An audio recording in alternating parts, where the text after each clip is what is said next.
I got an email once from Elena Shvarts, the late, great St. Petersburg Russian poet, who said two things. She told me that, number one, she was very interested lately in Baudelaire, the poetry of Baudelaire.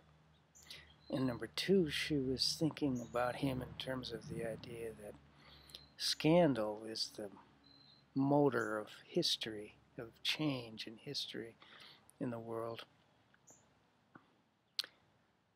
And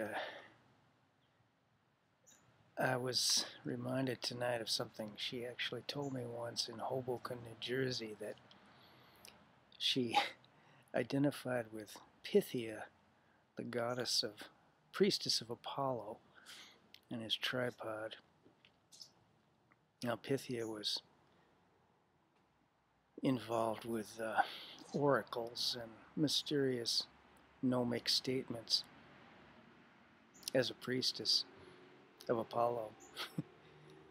So I was thinking this afternoon about what she was saying about Baudelaire and as a kind of an oracle.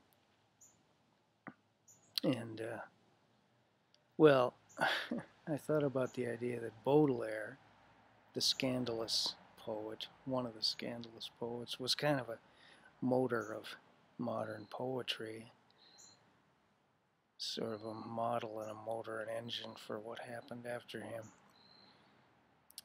But I thought maybe there was kind of a secret meaning under Elena's email, because I think that she would agree with me that the greatest scandal in human history is the incarnation. It's a scandal to logic and history and everything else. The idea that God becomes man in a person, a single person. It's hard to grasp. It's a scandalous idea. And I remember a book I found in the library once about the idea of the virgin birth as it was a monograph, a research on the idea of the virgin birth as just a simple scandal of a birth outside of wedlock, and what that meant for Mary and all those people that she was around. And I know I'm just kind of wandering here, but all of this is kind of a preface to the theology of scandal, or the theology of incarnation, is something that the early Greek theologians, the Greek fathers, took very seriously. And I'm very interested in Maximus the Confessor, a wandering Greek monk who was a very creative, poetic thinker about all these issues.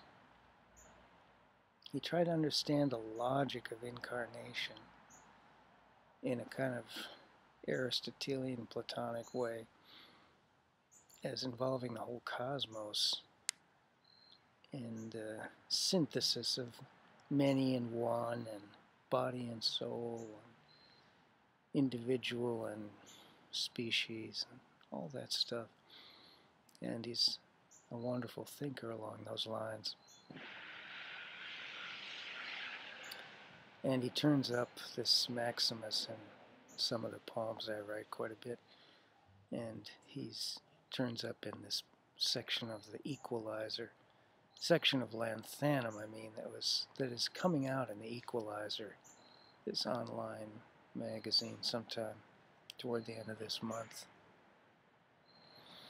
Anyway, I thought I'd share that with you in my scandalously confused way.